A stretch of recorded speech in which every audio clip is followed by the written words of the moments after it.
Here, and I'm so sorry. I know it's Saturday, but I've come on with Maria to do Renee's Toddler Tuesday theme at Renee's Reborns.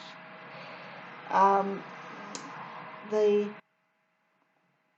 tag, the theme was anything sparkly and shiny.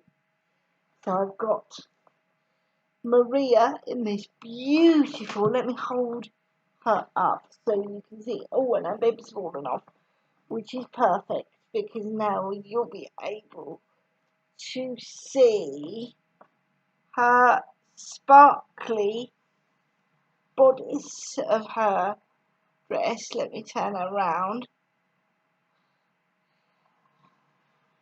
so you can see in the camera. I'm not very good at it. I'm so sorry. Here she is. She's in this beautiful black currant purple dress that's originally from Monsoon. It's made with what feels like a sort of satin. Is it satin? Well, it certainly has a satin feel to it. It buttons at the back with 3 little buttons. It's got a sort of big dark purple satin yoke, and then it's got chiffon all down the bodice. And at the front of the yoke, we've got this beautiful lavender sparkly sequins.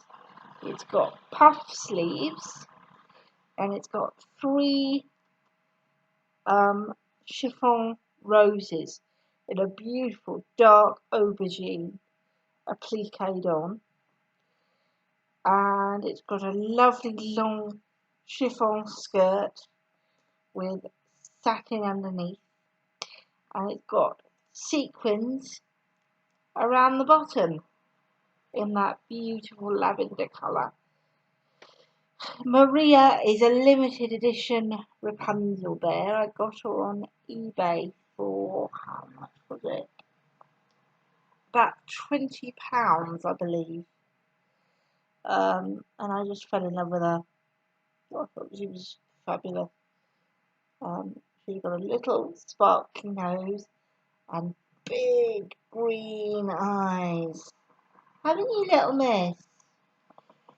Now, there was also a supplementary sort of question to this tag, which was, what shines for you about the Reborn community? Well, what shines for me is the friendships and the welcome that I've had. I mean, for new subscribers who don't know, because I've had quite a few new subscribers recently, I am autistic. I was diagnosed with autism at the age of 35, if you can believe it, after years of feeling a bit like an alien that had crash landed on Earth. And I have always found friendships quite hard. I do have some wonderful friends who I'm very, very close to and who've been with me since time immemorial. But I find it very hard to make new friends. I get very anxious. People tend to think I'm a bit odd because my passions and my interests never really matched up with anybody else's. So it was lovely when I first started joining in with you guys and joining in with all the wonderful tags and, participating in themes and, doing these things with my cubs. I thought everybody would be like, no, this is our thing. What you doing? Shove off. But actually, everyone was so kind and generous and welcoming with their time and their tips. and and thank you so much for that. Honestly, the love the Cubs and I get on here. I mean, I say it at the end of every video. It makes my day. It really does. So that's what shines for me, is the friends that I've made and the welcome that I feel, and that I don't feel like quite so much of an alien in the world of bears and dolls, and people who are passionate about bears and dolls. Now, on that note, if you haven't subscribed to Renee already, please, please, please, please do. She's a wonderful lady. She's got lots of lovely babies. She's great fun. She does a lot of lovely role play things. So if that's your thing, hop over there. And she's just full of fun. And she deserves a few more subs, so please drop by if you haven't. And from there, we are now onto our story. We're starting a new one this week, and I wanted something that would go either with Renee's channel. I forgot to mention that Toddler Tuesday is also run by Renee's sister Sam, who is at Reborn Love Babies, and Sina, who is at Sina's Dolls. So if you haven't subscribed to either Sam or Sina yet, please, please, please, please do. They're lovely people, and I think they deserve a few more subs. So go and give them a bit of love if you can. As I was saying, I wanted something that would either go with Renee's channel or with the theme story one. I thought, what can I do that would chime in with what Renee was doing? What story could I read that would fit? And my original thought was something Australian, because Renee and Sam are both from Australia. But then I thought, no, that's not quite right. I'll try something else. And then I remembered I'd read and loved many years ago a book by Anne Fine, which is all about girls and shiny things and female friendship, and both the good and the bad side of being a girl and the pressure put on girls and all these sorts of things. And it's by Anne Fine, and it's called Charm School. It's a very funny, slightly exaggerated book set in the world of a one-day beauty pageant. That being said, I will put a quick content warning on the story, because there are a lot of mentions of body image and bullying and these kind of things. There's also a lot of stuff around eating and good food and bad food. Not that that's really a thing, but if that's upsetting to you and you need to skip ahead through those bits, please, please, please, please do. I really don't want to upset anybody. As per all videos where I read, all copyright goes to Anne Fine and to her publisher, which is Random House. I own absolutely nothing. Make yourself comfortable. Grab yourself a drink if you've got one. Grab yourself a blanket or a fan, depending on whether you're hot or whether you're chilly. Make yourself nice and comfy. I'll get the story up, and I will see you in a moment. Chapter 1. I can't choose anything! wailed Bonnie, tossing the brochure on the floor. Not out of this horrible lot. Why can't I just stay here? Oh, yes, scoffed her mother. Spent the whole day alone here in a house where the furniture hasn't even arrived yet. Not next door to people we haven't even met who might be axe murderers. Oh, yes. She picked up the brochure. Now quickly, sweetheart, choose one of the classes or I'll have to choose one for you. Bonnie snatched the brochure and went down the list again. Copper plate handwriting, she groaned. Practical parenting, defensive driving, and charm school. She hurled it back down. All right, I've chosen. I'll do practical parenting.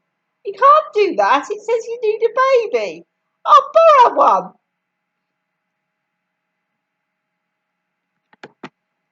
Don't be silly. You haven't even met anyone your own age yet. How could you find a baby? Her mother glanced impatiently at her watch. Now listen, Bonnie. We haven't time for any more of this. We have to leave now. This new job's important to me. I only have one day to brush up on my accounting skills and pass the test to get my certificate. And my class starts at 9.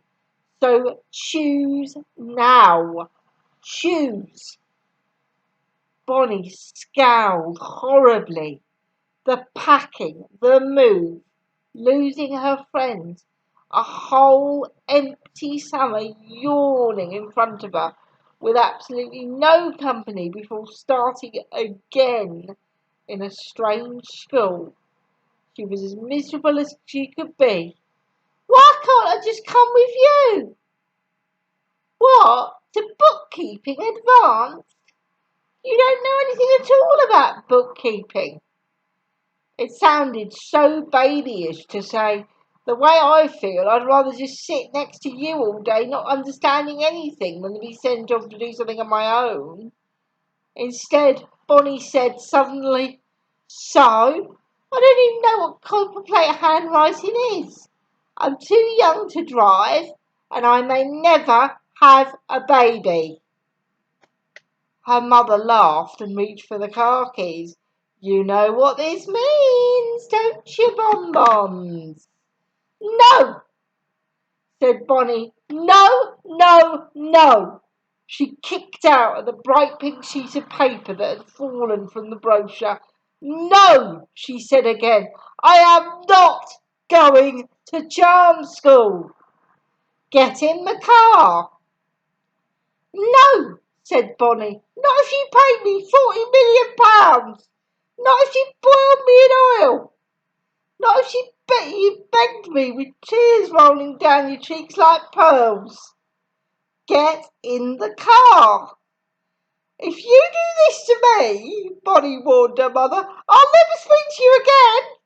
I won't take out the rubbish. I won't make you pots of tea when you're tired.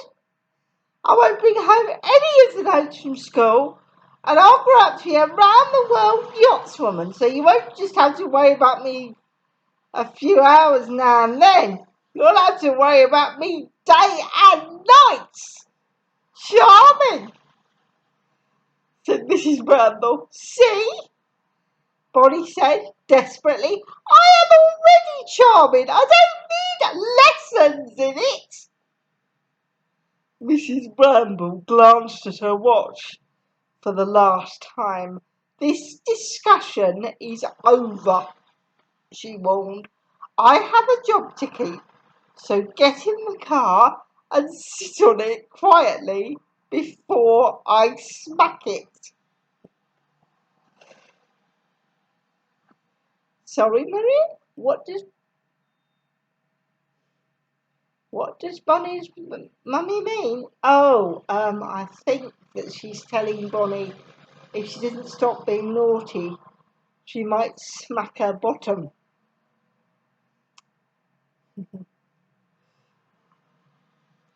Yeah, Bonnie. Yes, you're right. Bonnie is being a bit silly, isn't she? Why do you think she's being silly? Because she's nervous. I think so too. I think sometimes when you're nervous, it can make you do silly things. So let's see what happens next. The woman behind the desk peered doubtfully at Bonnie's scowl and Bonnie's faded jeans. Charm school? Are you sure? To me, she looks more like a woodwork one or starting French.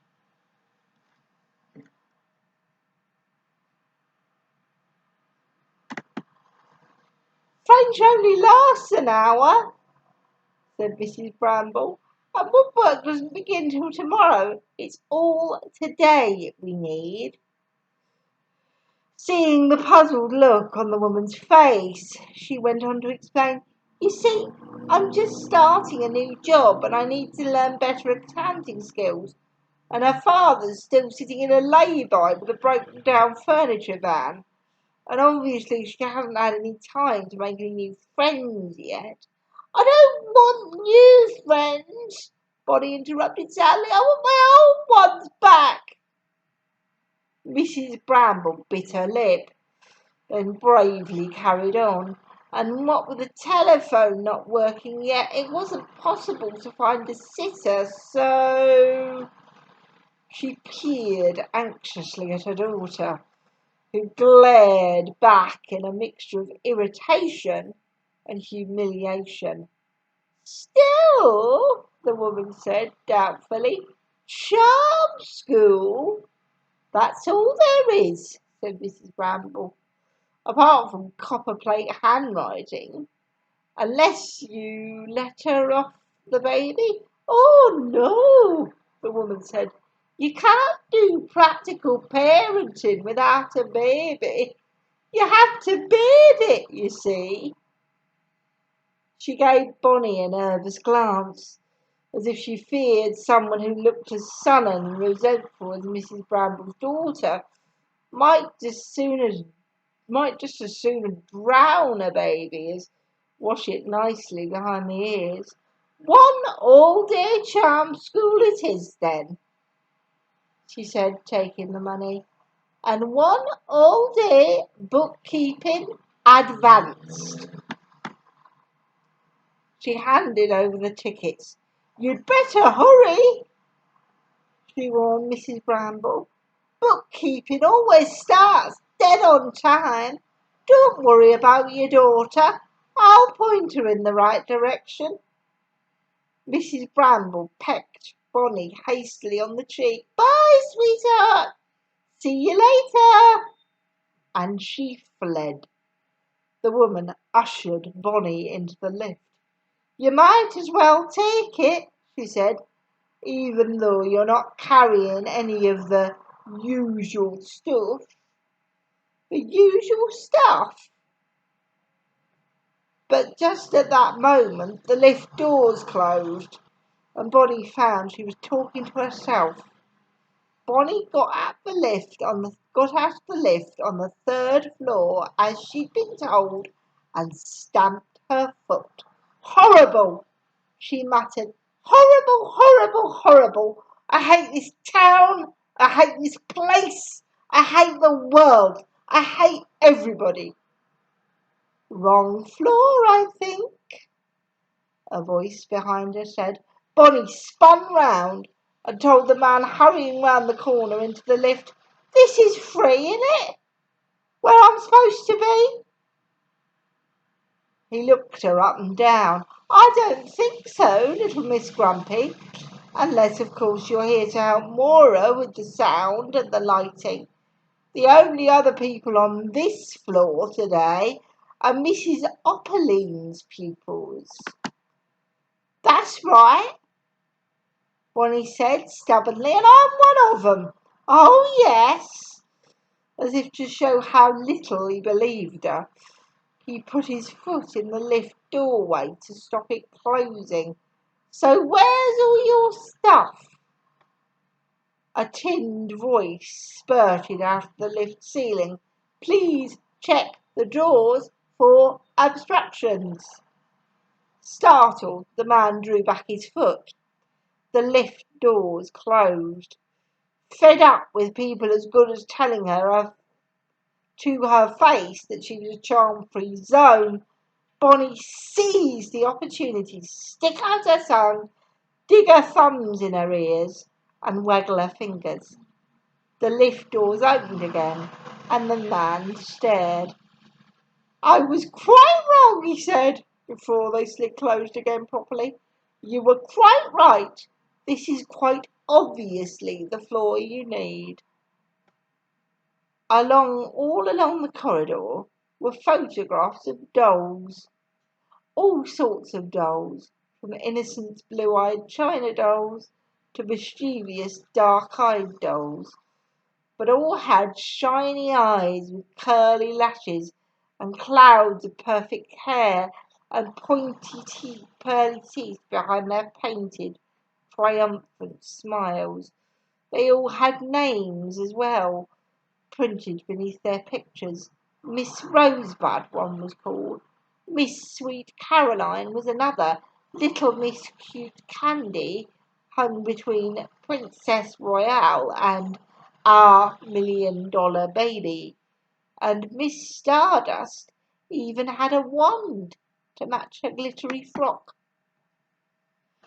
Along the corridor came the tea boy pushing his trolley. "Are you lost?" he asked Bonnie. "No, I just stopped to look. Choosing your favourite?" Bonnie stared at him coolly. "I don't think so. I'm a bit old for dollies." The boy nodded at the pictures. "Never too old to look like a twink." Bonnie took a closer look at Miss Cute Candy. "Are you serious? Are you telling me she's real?" "Real?" said the teapot. "She's a tiger, that one. Just this minute bit my head off for running a trolley wheel over one of her Diamante shoes." "What's Diamante?" "Don't ask me." He shrugged. "That's what she called it when she threw her little tantrum." "Where is she now?" asked Bonnie a little nervously. "Where do you think?" said the tea boy. "She's behind the door with the others, spending the day in charm school." Bonnie was horrified. "It didn't say," she wailed. "It didn't say anything on the pink sheet about dressing up like dollies." The tea boy shrugged. "So? It don't say anything on the woodwork one sheet about needing sticking plasters, or the practical parenting sheet about bringing your aspirins." "It's going to be awful, isn't it?" Bonnie said. "It's going to be worse than awful," said the tea boy. "It's always awful, but usually on Saturdays it's just Mrs. Opperley's charm school girls. They're bad enough, but on the one day a year she does the Curls and Pearls show, we get a flood of dippy twinks from the Little Miss Pretty Circle, so it's worse." "The Little Miss Pretty Circle?" It didn't just sound worse, it sounded frightful. He nodded at the photos on the walls. "You'll see," he warned her. "Just go in and see." Bonnie pushed open the door and peeped inside. A dozen girls her age were sitting on chairs facing a little stage. Their backs were straight, their hands were folded in their laps, and they were listening. Up on the stage, a large, round, glittering lady strolled up and down. "You're all stars," she was telling them, "every one of you. But when you come up on this stage, you're going to be superstars." Bonnie slid in the room and closed the door behind her.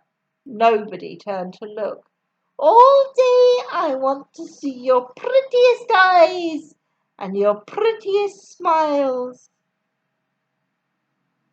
Bonnie took a seat on a chair in the back row, and nobody noticed. "All day," said the glittering lady, "I shall be watching you. And do you know what I'm expecting to see?" "Yes, Mrs. Opaline," chirruped a dozen little voices, quite drowning out Bonnie's baffled "No." "I am expecting to see you walk as if you were on the brink of dancing." "Yes, Mrs. Opaline." Mrs. Opaline lifted a hand to her ear, "And all day long I shall be listening. And do you know what I'm expecting to hear?" "Sorry." "Yes, Mrs. Opaline," chirruped everyone except Bonnie. "I'm expecting to hear you all talking as if you were about to burst into song." "Yes, Mrs. Opaline." Nobody sniggered. Nobody made a face. Nobody even turned to look at the person next to them. "And when you're singing," said Mrs. Opaline, "what am I expecting? To hear an angel trying to get it absolutely right," came the reply. "And when you dance, to be dazzled by our delicate footwork." "That's right. Lovely." She clapped her hands together. Her rings flashed. "So now we'll just go ahead and do everything we usually do on Saturday mornings in charm school. But in the afternoon we have our special Coals and Pearls show." Her eyes shone with excitement. "And before you go home, we'll have the crowning of the Supreme Queen, who gets to choose her very own pretty name to wear all year. And haven't we had some lovely ones?" She pressed her hands together, remembering Miss Perfect Pearl, Miss Treasure, Dazzling Miss Daisy, Miss Sparkling Sue. All round, everyone was clapping delightedly except for Bonnie, who sat with her head in her hands, even more sure now that she was in the wrong place at the wrong time with the wrong people. Should she get up and run? But there was something about the rising chatter around her, like sparrows squabbling on a fence, that made her feel even more homesick for her old friends. So she'd give it a go. Someone would have to speak to her sometime after all, and maybe, even in this unlikely cluster of goody two-shoes, she might find some company to keep her going through the long, lonely summer, till she could make some proper, sensible friends in her new school.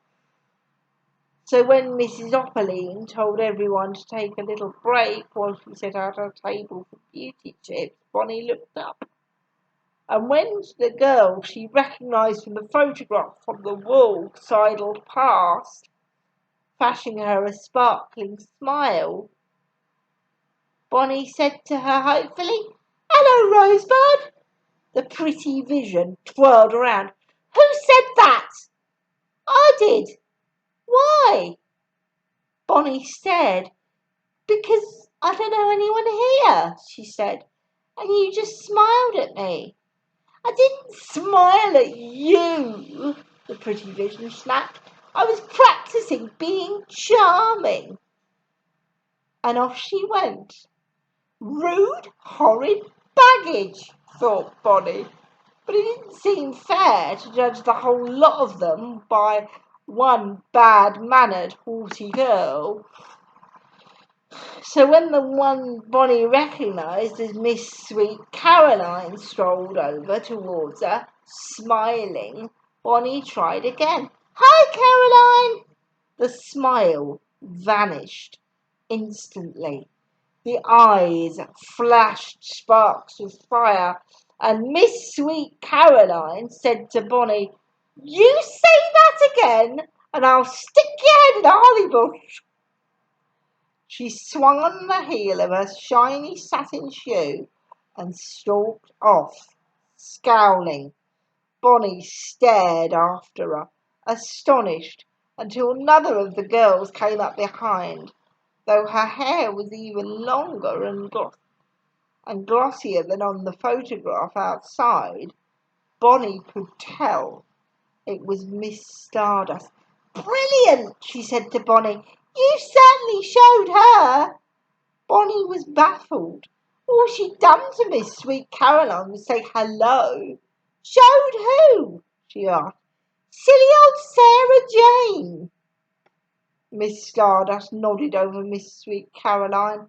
That was a smart way to remind her of the last time she'd won anything, about 1,000,000 years ago, and she certainly needn't expect to win the glistering tiara today.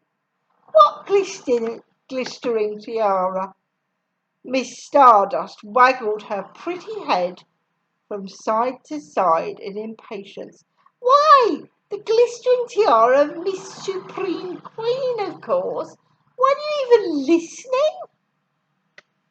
Suddenly Bonnie couldn't even see her. A cloud of candy floss hair had stepped in between them. "You can't be Miss Supreme Queen," it collected Miss Stardust officiously. "You have to be Your Highness the Supreme Queen." "Well, thank you so very much, Miss Starl," snarled Miss Stardust, "for wasting a whole corner of my brain by filling it up with something I don't need to know." "No," snapped back Cristal. "I suppose you don't, Angelica, since you have absolutely no chance of winning it." Like Sarah Jane, she stalked off, just in time to pretend not to have heard Miss Stardust's patchy hiss of "Neither of you." Bonnie stared. Were they all horrid? Why had she thought that they were like sparrows swabbling merrily on a fence? These girls were more like vultures, all hovering unpleasantly over the next glistering tiara to be won. "Tell me," she said to Angelica, "do you only get a photo on the wall outside if you're a winner? That's right. And if you lose, do you have to wait a whole year to try again?" "Yes," said Angelica. "And if you win, you're crowned for the whole year." Coughing politely, she modestly expected her perfect fingernails. Bonnie took the hint. "So are you still Miss Stardust?" "Yes, I am," said Angelica firmly. "I am Miss Stardust until 4 o'clock this afternoon. That gives me 6 hours, 15 minutes, and—" She glanced at her watch. 6 hours and 3 minutes, sorry. And she glanced at her watch. 15 seconds. Either she was a whiz at maths, thought Bonnie, or she kept track by the second. Still trying to be friendly, she said to Angelica, "But you might win again." Somehow, Angelica suddenly looked horribly anxious, and Bonnie found herself adding hastily in order to comfort her, "Not that it matters. After all, winning isn't all that important." Angelica gasped. Her mouth dropped open, and her eyes travelled up and down Bonnie, as if she inspecting her properly for the first time. Hair, face, and clothing. She looked confused. "Why are you here, anyway?" she said. "You've never come before. And look at you! You obviously haven't fallen to earth from planet fashion." Bonnie couldn't help staring. If one of her old friends had said something horrible like that, she would have thought they were trying to be horrible. After all, it was the rudest thing that anyone had said to her in quite a while. But Miss Stardust somehow said it as if she was making a simple judgment of the facts, like, "Your eyes are more blue than green," or "It's really too wet for a picnic." And it was the truth. No way around that. There's nothing amazing about a pair of blue jeans and a faded shirt and plain blue canvas sneakers. So Bonnie was about to explain about her mother and the housekeeping and Dad stuck in the bookkeeping, and Dad stuck in the lay-by and being new in town, when up sailed Miss Cute Candy, walking for all the world as if she were on the brink of dancing, pointing her pretty sparkling shoes like a ballerina fairy, and waving her fingers elegantly in the air, as if the polish on her nails was still not dry. "Who's this?" she demanded of Angelica, staring at Bonnie. "How should I know?" Angelica responded petulantly. "I've only just met her." She turned away, making it clear that the last thing she wanted to do was be caught up in conversation with Miss Cute Candy. Why were they all so scratchy with one another? Bonnie wondered. And then she realised. If the whole day was a sort of competition and they were rivals, then each time they even looked at one another, all they would see would be one more person who might snatch away that delectable, desirable, glistering tiara. With what tiny-minded pains they were clearly going to be, even for a few short hours. Now Miss Cute Candy was eyeing Bonnie up and down. "Where's all your stuff? I haven't got any." "What? None? No makeup? Nothing for your nails? No stuff to fix your hair?" Poor Bonnie's heart was sinking. "No, none of that." "Well, what about the music tapes for your routine and instructions for the lighting? I haven't got those either."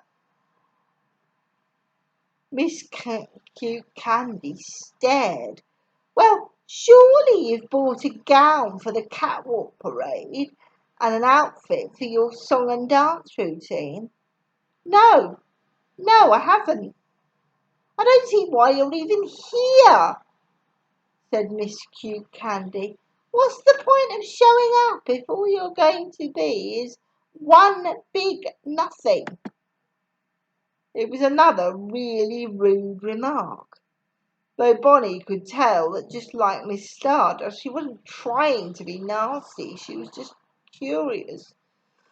But even so, the idea of being one big nothing wasn't nice. It was quite obvious that showing up at charm school without the pile of the right stuff was just about as hopeless as turning up at practical parenting without a baby.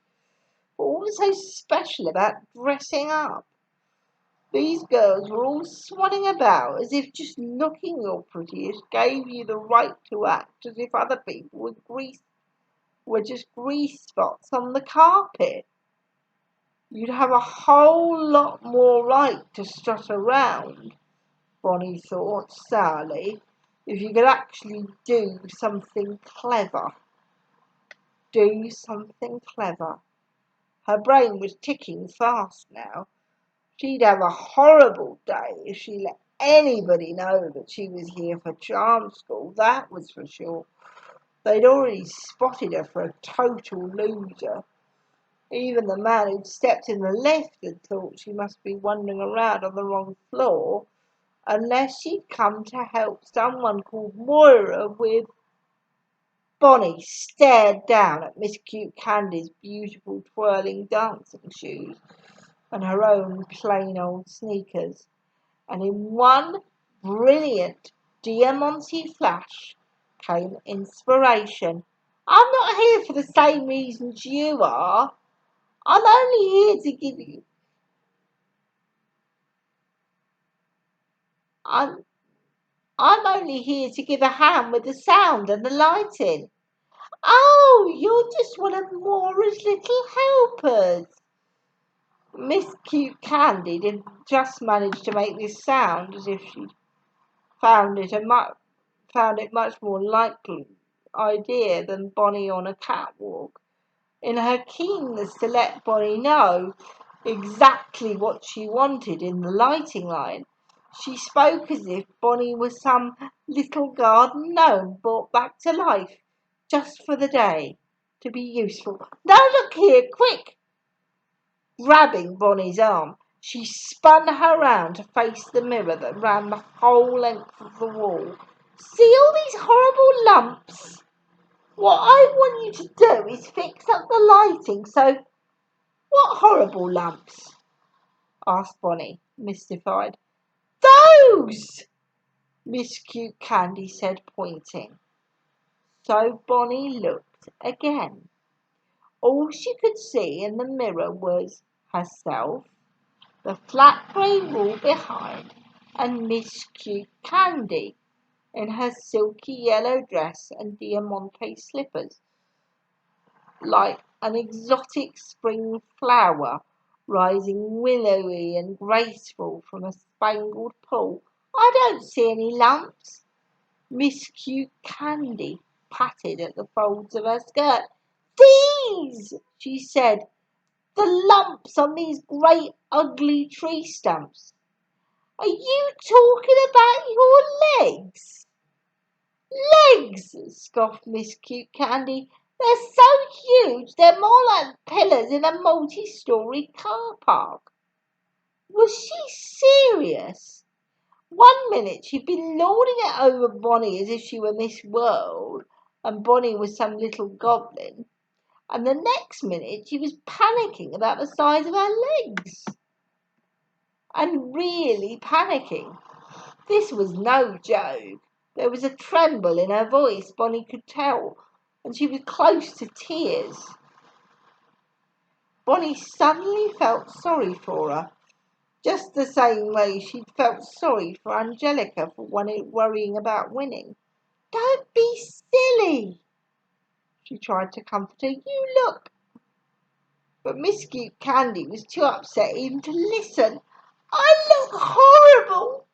Horrible! I'm fat and hideous. My nails are a sight.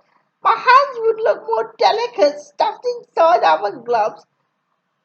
I've got the worst legs in the world. My stomach sticks out like a pig's belly. My hair's turned to straw. I'm ugly, ugly, ugly. She made a face at herself in the mirror. Ugly, she jeered again. I'm a horrible little gnome and my clothes look like jumble. Jumble? This was beyond ridiculous. How can you say that your clothes look like jumble? That dress looks to me as if it comes from one of the smartest shops in town. And those sparkly slippers must have cost a fortune. But Miss Cute Candy, was still staring despairingly into the huge wide mirror. It's not the clothes. They're all right, I suppose. It's what they look like on me.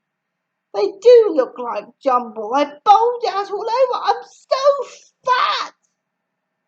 She started beating at her thighs with bunched up fists. Fat, fat, fat. That's what I am. Fat. Bonnie was mystified. Was this one of the little tantrums the tea boy had mentioned when he called Miss Cute Candy a tiger? But she didn't seem at all tigerish to Bonnie. She seemed desperate. So Lady Bonnie should rush down to bookkeeping advance and fetch her mother, who could come up and say what she always said to Bonnie when she was being silly about her hair or her face or the shape of her body. Or Bonnie could just say it herself. Don't be so soft. You know you're beautiful. I am not. But how could Bonnie go on and say the next bit? How could you say to someone who you hardly knew, well, you are to me, and even if you weren't, I wouldn't care. Even if you were the worst looking person in the world, with a face like a squashed tomato and a body like a car wreck, I'd still love you so much I could burst. And so will everyone who ever gets to know you. You can't make a speech like that to someone you only just met, even if you know it backwards. And Bonnie did. She'd heard her mother saying it 1,000 times. She'd heard it when she came home from nursery school, crying because Robert said she had a face like his toy bath duck.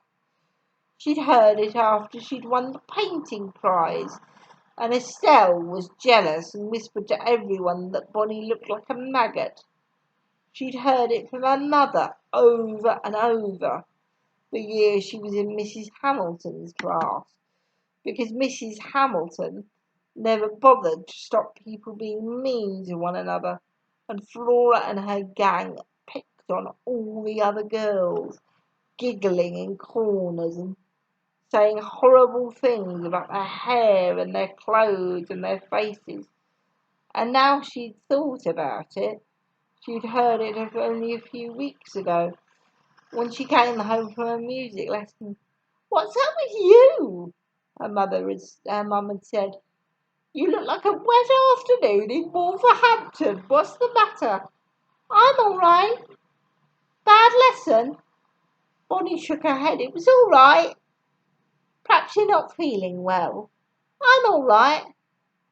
Bonnie tried to get away. She tried to get away to her bedroom, but Mum had caught her as she rushed past and turned around to look at her. Well, something's not right, she'd said. She said, or you wouldn't be looking as if you were about to spill teardrops on my freshly mopped floor. And Bonnie had burst into noisy sobs and told her all about Mr. Spicer poking his head out of the teaching room and saying, You're a big beefy girl. Be an angel and carry this cello along to the hall for me. Yes. Mum was still waiting. Bonnie could tell. That's it, she wailed. He called me a big beefy girl. He meant strong enough to carry a cello. Beefy, he said. And Mum had to swivel her round and pointed to the mirror. Look, she said. See that stranger? Is she so big that people step off the pavement when she comes along? No, Bonnie said suddenly. Do people point at her? Or even stare? No, Bonnie admitted unwillingly. Listen, said Mum, and then she'd made the exact same speech she'd been making since Bonnie was 4, finishing up as usual. You may not be perfect, but you're perfectly normal, and only dolls are perfect. Well, Bonnie could at least say that to Miss Cute Candy.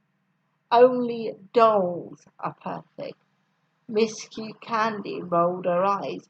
Oh, really? Well, what about all those photos of the Curls and Pearls girls on the walls outside? The Curls and Pearls girls. The very sound of it made Bonnie want to stick her fingers down her throat. Oh, please! she said. "Little Miss Airhead, sweet Miss Empty Brain, it's out of the ark, this idea of dressing up for the afternoon as Miss Baby Perfect with a frozen dolly smile and concrete sprayed hair. Who cares about which one of the Little Miss Dippy Circle? Little Miss Pretty Circle," Miss Candy corrected her sharply. "Get it right." "Why, you in it? I'm not just in it. I'm not just in it," Miss Cute Candy said. "I'm Cindy Lou Brown, the secretary. And you needn't be rude about it. It's been going longer than any club you're in, I'll bet. My oldest sisters were both in it, and so was my mother, and so were both my aunties. One of them was even Miss Sparkling Sue." "But that's what I'm saying," said Bonnie. "Who wants to worry about who wins some silly competition that was started way back when dinosaurs were roaming the earth and Mrs. Opaline was young? It doesn't have anything to do with real people's real lives. I bet there's no one, even in this room, who could look perfect all day, every day. Because, like I told you, only dolls are perfect." "Well, that's just where you're wrong," snapped Cindy Lou. Irritation fought with envy and won. "Because Amethyst's perfect, and she's just not good at winning practically every little Miss Pretty Circle competition. She's also one of Mrs. Opaline's pets in charm school as well." "Which one's Amethyst?" Bonnie asked curiously. Cindy Lou pointed to where a girl with a shimmering waterfall of hair was putting chairs in a circle round a sign that said, in bright gold lettering, "Mrs. Opaline's Handy Helping Hints." "That's her. She's getting ready for the beauty and grooming tips." "Why would you bother with those?" Bonnie tried to catch Cindy Lou out. "If she's already perfect." "You've got to keep up," Cindy Lou told Bonnie sternly. "Fashions and styles keep changing, so people who aren't paying attention get left behind. That's why some of the girls from our little Miss Pretty Circle come here to Mrs. Opaline's charm school every Saturday, and not just for her big curls and pearls competition. Mrs. Opaline's really good at giving you people all these special little tips that make the world of difference." The world of difference. Bonnie stared, but just at that moment, as if to show how very keen she was not to miss any of those quite amazing tips, Cindy Lou abandoned Bonnie and rushed off to take her place in Amethyst's perfect circle of chairs even before Mrs. Opaline had clapped her hands for attention. Girlies, it's beauty tip time. Now I'm starting today with a small variation on that old idea of bleaching your elbows by sticking them in 2 halves of squeezed lemon. Bleaching your elbows?" Bonnie crept closer, fascinated. Mrs. Opaline waved a stern finger round the circle of girls who had hurried to their seats and pulled out their notebooks and pens. "And I hope I don't have to remind anyone that, contrary to what we read in some cheap and nasty little magazines, we don't use up our leftover lemon juice in the last clear rinse of our hair wash. And why not amethyst? Amethyst thicked her hair shiny because it strips it of the natural oils. That's right, dear. Amethyst flicked her hair again. Pleased. Well, said Mrs. Opaline, twinkling with enthusiasm, some very clever person has worked out while you're sitting with your elbows in your lemon herbs, you could be doing something inordinately useful at the same time. She gazed around at them. Can anybody guess what it might be? It seemed an easy enough question. Reading a good book, suggested Bonnie. Reading a good book, suggested Bonnie. Mrs. Opaline waved a ringed hand.